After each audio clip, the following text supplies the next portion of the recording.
कौन सी बीजेपी चाहेगी कि वो नीतीश कुमार और चंद्रबाबू नायडू के मोहताज रहे? कि ईवीएम से ही हरा करके ईवीएम हटाऊंगा। देखते हैं बहुत सारे मुल्क जो डेवलप्ड हैं वो मुल्क ईवीएम क्यों नहीं इस्तेमाल कर रहे हैं, और जर्मनी जैसा देश जो सबसे ताकतवर है कई मायनों में, वो अपने देश में ईवीएम इस्तेमाल को अनकॉन्स्टिट्यूशनल बोलता है। वो देश कहता है कि ईवीएम से अगर वोट पड़ेगा तो अनकॉन्स्टिट्यूशनल है।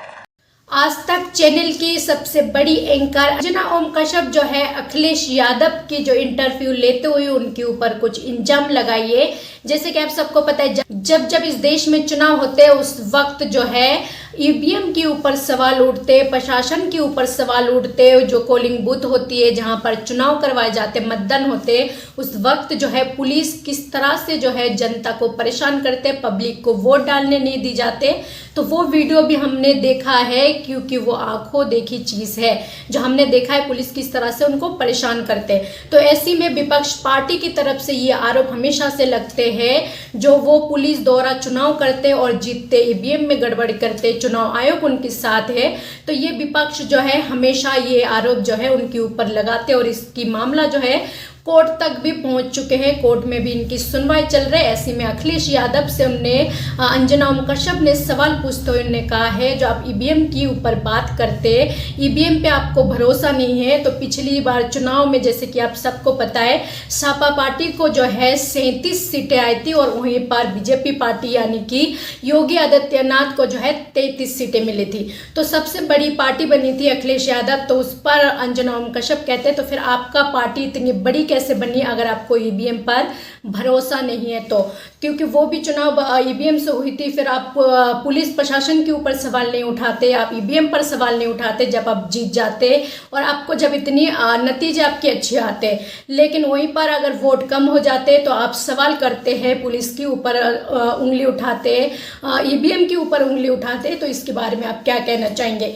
तो वहीं पर अखिलेश यादव ने अपनी सफाई पेश करते हुए उन्होंने कहा है जो ईवीएम से जीतेंगे और ईवीएम को ही हम हराएंगे ईवीएम से जीतकर, क्योंकि हमने इस बार देखिए किस तरह से जो है वीडियो हमारे सामने आए और कितनी सारी प्रशासन ने जो है किस तरह से पुलिस प्रशासन जो है पोलिंग बूथ पर पब्लिक को परेशान कर रही थी, वोट डालने नहीं दे रही थी। ये वीडियो जो है वायरल हुआ है।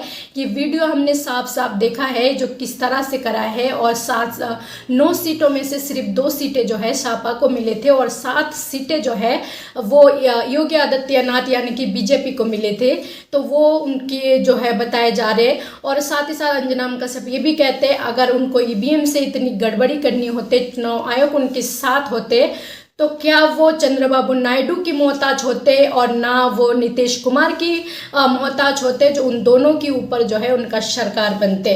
जैसे कि हम सबको पता है जो सरकार जो है वो किस तरह से बैसाखी सरकार है और ये सरकार जो है इस वक्त 2 पार्टी से यानी कि 2 पहिए से टिका हुआ है, वो है नीतीश कुमार और चंद्रबाबू नायडू, दोनों से जो है ये सरकार टिका हुआ है। तो अंजना ओम कश्यप का ये सवाल होते हैं तो क्या ये सरकार अपना नतीजे और इन दोनों की मोहताज होते अपनी सरकार बनाने में? तो फिर वो ईवीएम में ऐसी गड़बड़ी करते जो वो किसी का मोहताज ना बननी पड़ती उनको। तो वहीं पर अखिलेश यादव ने अपना क्या कुछ सफाई पेश करे, एक बार आप खुद सुनिए।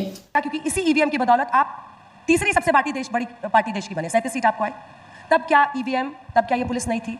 कौन सी बीजेपी चाहेगी कि वो नीतीश कुमार, आप जानते ही हैं नीतीश बाबू क्या है, नीतीश कुमार और चंद्रबाबू नायडू के मोहताज रहे?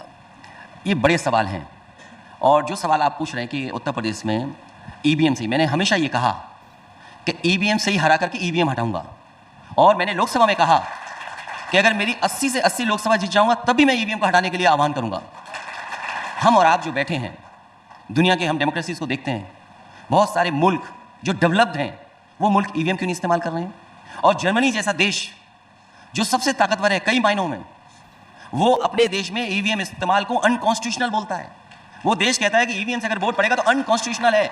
हमारे यहाँ लोग तो 80% की 60% लोग अनाज पर जीवन जी रहे हैं। इसलिए ईवीएम पे अगर एक वोट का भी भरोसा नहीं है तो हमें ईवीएम हटा देनी चाहिए। बैलेट पेपर के दौरान क्या होता था आपको भी याद है? और ईवीएम में क्या हो रहा है अभी उत्तर प्रदेश के 9 इलेक्शन में क्या हुआ है? तो फिर तरीका क्या है? ये 1-2 कहीं घटनाएं हो जाए उसकी वजह से आप ये पूरा का पूरा व्यवस्था नहीं, लेकिन सबसे भरोसे का, क्योंकि हम ये कहते हैं कि वोट बैलेट्स होगा, बैलेट से सरकार बदलेंगे। और इलेक्शन कमीशन और हमारा एक्ट ये कहता है कि वोट हमने किसको डाला है पता नहीं लगना चाहिए, सीक्रेट बैलेट है लिखा हुआ। अगर सीक्रेट बैलेट लिखा हुआ तो बैलेट से ज्यादा सीक्रेट कोई नहीं हो सकता है। मशीन से आपको पता लग रहा है कि इस गांव में इस मोहल्ले ने किसको वोट दिया है, आप दुश्मनियां बढ़ा रहे हैं इसकी वजह से। तो जो सीक्रेट बैलेट वोटिंग का कॉन्सेप्ट है वो बैलेट से ही आप बचा सकते हैं। उत्तर प्रदेश की लड़ाई सबसे बड़ी लड़ाई बनी देश की। आपने यूपी में 37 सीटें जीतकर जो आंकड़ा कम किया बीजेपी का, उसी से वो बहुमत के आंकड़े को छू नहीं पाए। लेकिन आपको लगता है कि जितना क्रेडिट आपको मिलना चाहिए था उतना मिला है? अभी एक लड़ाई चल रही है कि बहुत सारे नेता हैं जो ममता दी का नाम ले रहे हैं कि ममता दी को नेतृत्व देना चाहिए इंडिया गठबंधन का, कांग्रेस में क्षमता नहीं है, महाराष्ट्र और हरियाणा के बाद उनको घेर रहे हैं राहुल जी को। आपकी इस पर क्या राय है? हमारी राय बहुत साफ है, हम तो उस पक्ष में कि बीजेपी को जो हटाएगा हम उसके साथ हैं। हमारे लीडरशिप के लिए कोई झगड़ा नहीं है। हम लोग यूपी से हैं और यूपी ही प्रधानमंत्री बनाता है, यूपी ही दिशा तय करता है। ये जो 400 पार का नारा था, अगर उस गाड़ी को किसी ने रोका है तो यूपी की जनता का सबसे बड़ा योगदान है और पीडीए परिवार के लोगों का सबसे बड़ा योगदान है। ऐसे नहीं चुनाव हम लोग मुकाबला जीते हैं, कई वर्षों से हम लोग मेहनत कर रहे थे, उसकी वजह से ही परिणाम आया है। कोई हमें क्रेडिट देता है नहीं देता है, लेकिन सबको पता है कि समाजवादी पार्टी वहाँ मौजूद है जो ऐसी सांप्रदायिक राजनीति करने वालों का मुकाबला करती रहेगी।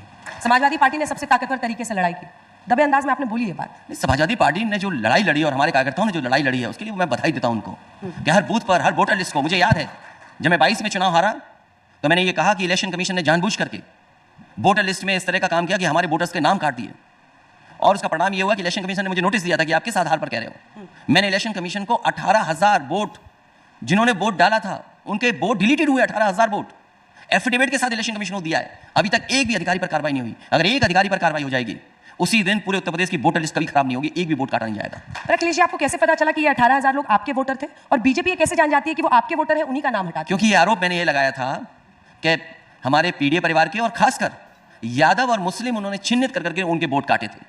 क्योंकि हम लोग इलेक्शन में रहते हैं तो वोटर लिस्ट का भी अध्ययन करते हैं, तो जब वोटर लिस्ट का अध्ययन करना पड़ता है तो सब चीजें पता होती हैं कौन किसका वोट कटा है। और जो व्यक्ति गया वोट डालने और जो वोटर लिस्ट में उसका नाम नहीं था, जब उसने पॉलिटिकल पार्टी को शिकायत की, क्योंकि इलेक्शन कमीशन कहता है कि आपको BLA बनाना है, आपको बूथ लेवल एजेंट बनाती है पॉलिटिकल पार्टी, तो हमारा जब एजेंट रहता है वहां पर वो देखता है कि हमारा वोट नहीं पड़ रहा है, वोटर लिस्ट में नाम नहीं है, तो शिकायत वहां से पता लगती है हमें कि हमारे बूथ पर हमारा जो पार्टी का एजेंट था जो हमारा, उसने बताया कि आपका वोट नहीं पड़ पाया, इसका वोट वोटर लिस्ट से गायब किया है। अखिलेश जी, आपने शायद पहली बार मुझे लगता है बोला होगा कि हमारे जो वोटर्स लिस्ट है उसमें उन्होंने चुन चुनकर M और Y, मतलब मुस्लिम और यादव। मैंने ये बात तो मन से कहा, मन से कही। मैं मन से कहा हूं, और इसलिए मुझे नोटिस दिया था इलेक्शन कमीशन ने, कहा कि किस आधार पर आप कह रहे हैं। तो मैंने 18,000 वोट वो जो डिलीट किए गए थे और जो जिंदा थे और जिनको वोट नहीं डालने का मौका मिला, मैंने विद एफिडेविट शिकायत इलेक्शन कमीशन पर यही वो कहते हैं कि आप देखिए, पिछड़ा, दलित, अगड़ा, जो भी आप अल्पसंख्यक या मुस्लिम, यादव, आप जाति में, धर्म में लोगों को आप बांटते हैं। वो कह रहे हैं कि एक है तो सेफ है।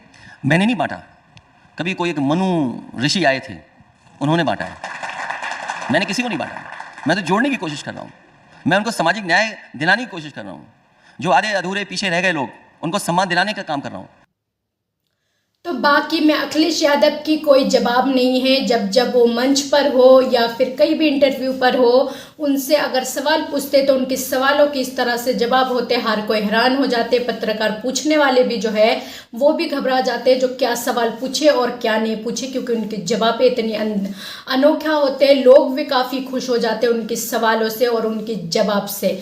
तो इसके बारे में आप सबका क्या राय है? जो भी राय है अपना राय कमेंट बॉक्स पर जरूर लिखें। चैनल पर पहली बार हो तो चैनल को सब्सक्राइब करना ना भूले, बेल आइकन को दबाना ना भूले, ताकि इसी तरह की वीडियो अपडेट आप तक पहुंचाने के लिए। जय हिंद, जय भारत।